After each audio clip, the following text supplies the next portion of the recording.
Hello there and welcome to Centurion's Corner, and today we are going to be customising up our Obi Wan Kenobi. Now I've just done the review the other day and I have swapped over these guys' heads. As you can see just inside there that this one is 10 times better, but I just think he needs a little bit more kind of dirtying up, just a slight weather. It's not going to be like a massive transformation at all, but it's just going to be a nice kind of just a subtle kind of difference. Just down here it looks really bland. There's not enough sort of depth or anything down here in his gown, and also just looking at this figure just from the other day, it's actually they've actually made this more hollow compared to this one here, which is pretty cool. But I won't be doing anything like that to the actual figure itself, so I think I would just sort of like maybe darken it a lot more on the inside there. But that's kind of it really. You're just going to go through, I'll list kind of down in the description what sort of paints and other weathering things I will be doing with this figure, and just we'll go with the flow and just see what we turn out with. So let's just go. So as I'm slowly undressing Obi Wan Kenobi, don't forget to subscribe to the channel. You can ding the bell to get notifications and it really helps out the channel. Thank you. Okay, so first up I've got some boiling water, and all I'm going to do is dip in the Obi Wan Kenobis with their hands, because basically they got different complexions on their hands and I need to swap them over so it matches their face. So now the water has really sort of made them all a bit loose. Use some tweezers because the actual hand pegs are really quite low down and they're quite hard to get to. So just be careful as you're praising it out. Actually grab hold of the peg of the wrist, not the actual hand itself. And obviously you can just put in the other ones while the other Obi-Wan is still quite loose, so you can put in the other hand straight away. So here I'm just using a brown just to finish off the details that Hasbro have forgot. Sometimes the depth of the actual paint isn't quite right, so the bag had a lot of cream around the outside, so I'm just finishing it off with a brown, just sort of bringing it into line and making it a little bit more depth. Now using the gold, I'm just going around adding those extra details, just the gold little badges and stuff on his belts and everything like that, so it's just kind of nice. And I've redone some of the ones that Hasbro have done because they are slightly a little bit bled. Okay, so next up we're going to do some weathering, and I'm going to use these Tamiya weathering master kits, and these are fantastic and great for noobs, and I started out with them, and actually occasionally I still use them. And all it is like a powder base, and it's not a permanent base, so it might put people off using paint. And these ones you can actually just use by simply just applying it with the applicator that is provided. It's similar to makeup in a way, and all you got to do is go over the contours of the actual figure itself, go inside the grooves making it darker, on the outer side kind of contours you're making it lighter to get that contrast of kind of shadowing. So instead of editing this all, you can actually watch me do the whole process, and I'll leave you to it and I'll catch you in a mo.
Okay, so next up, all we're going to do is recreate Obi-Wan's lightsaber, and that's simply just by painting it with the Aluminium Tamiya paint.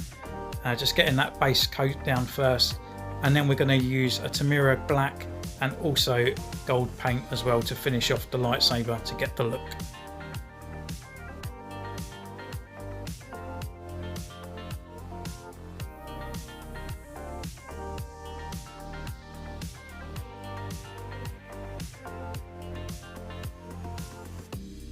So what do we do with this spare head that we have? Well, I had a great idea with why not have an interchangeable head for Obi Wan Kenobi, and the best Obi Wan Kenobi face that we do have is him with his meditation eyes before he becomes one with the Force. So I'm simply just using some paints there, testing it on the inside of the neck to make sure I've got the right colour, and I'm just simply putting it over the eyes to get rid of that paint eyes on there. I did actually try to acetone, but it's so deep down I just couldn't get to it, so I thought simply just painting over the top will do.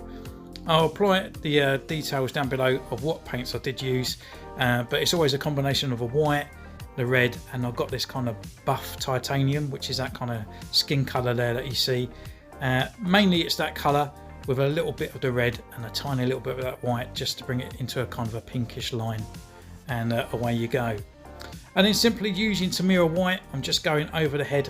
It's actually got a lot creamy, the actual paint itself. It's gone a bit old, so I've had to apply some water to it, unfortunately.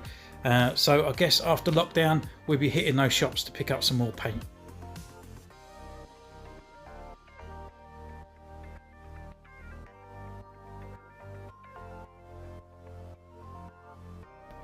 So with everything dry, we're just going to simply add some little down eyelids in a kind of a semicircle kind of shape, and just to give off that kind of closed eyes look on Obi Wan Kenobi.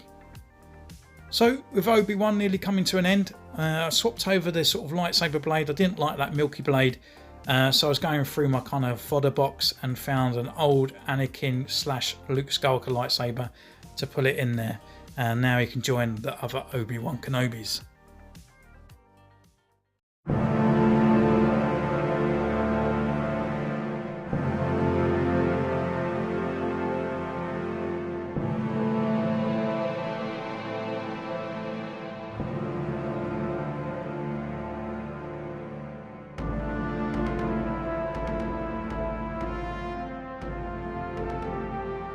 So here he is, all finished and completed, and his weathering really brings out his character.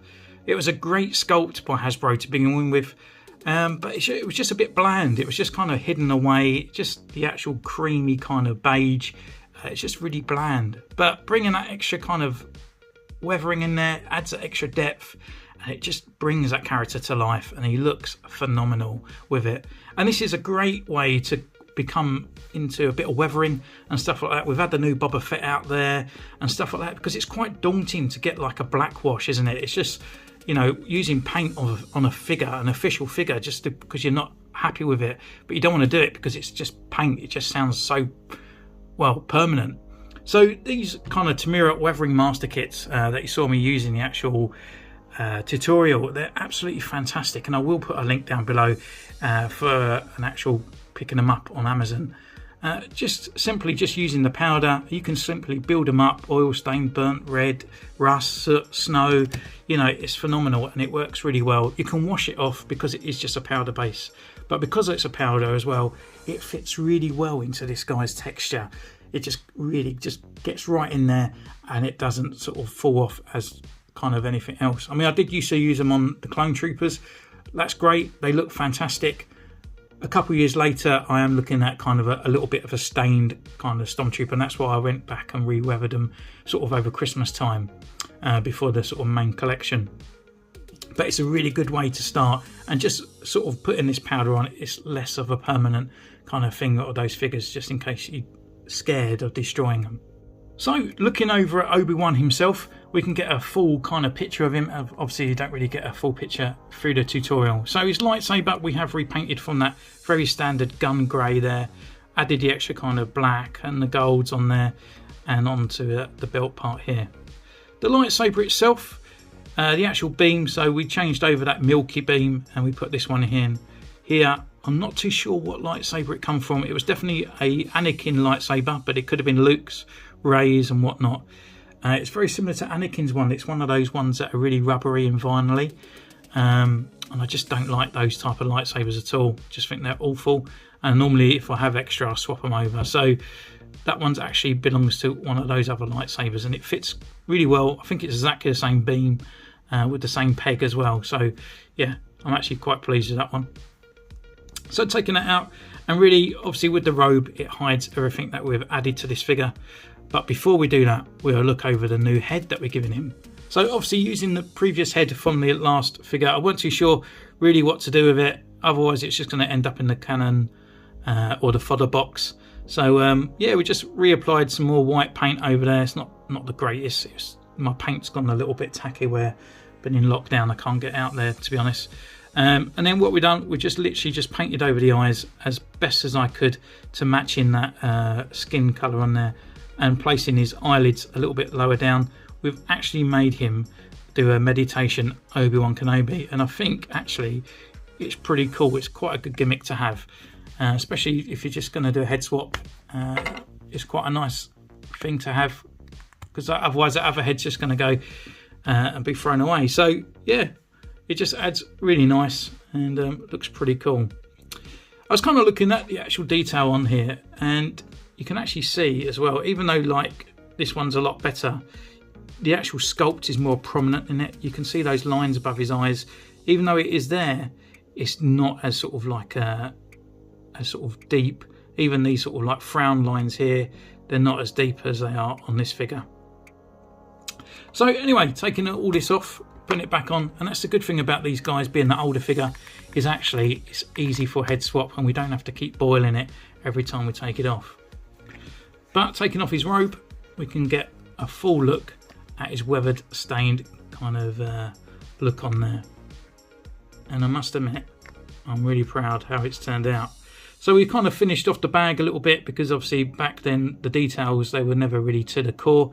So we just finished off around on the rim on his bag, and swapped over his hands from the previous one as well, so it matches the skin colour up here. And yeah, looking on those parts here. So obviously you want to add extra depth and darkness to the inside of the crease, and you want to do an extra lighter kind of part on the top of the actual creases as well. So these parts are not going to be dark because they will be reflecting the light, but these parts down here, light won't be getting to. So that's how you kind of get the definition in there. And that's why I went a bit darker on the inside and underneath these parts as well, to really kind of bring those parts out. On his boots, I didn't really do anything to his legs because we're not really going to see them. But his boots, I just done a kind of a little bit of a actual black wash on these ones here, just to say it applies better to the actual plastic, and just to sort of show off the leather look on there, and a little bit of worn as well, so the leather is worn away. And yeah, apart from that, I think he's absolutely the jam, and I think he looks fantastic. I'm really glad at how this Alec Guinness has turned out, and it's quite nice to have this Obi-Wan on the shelf. So let me know down in the comments below, will you be trying this? Does this make you feel like you want to go out and get the Kenner figure just to give this a go?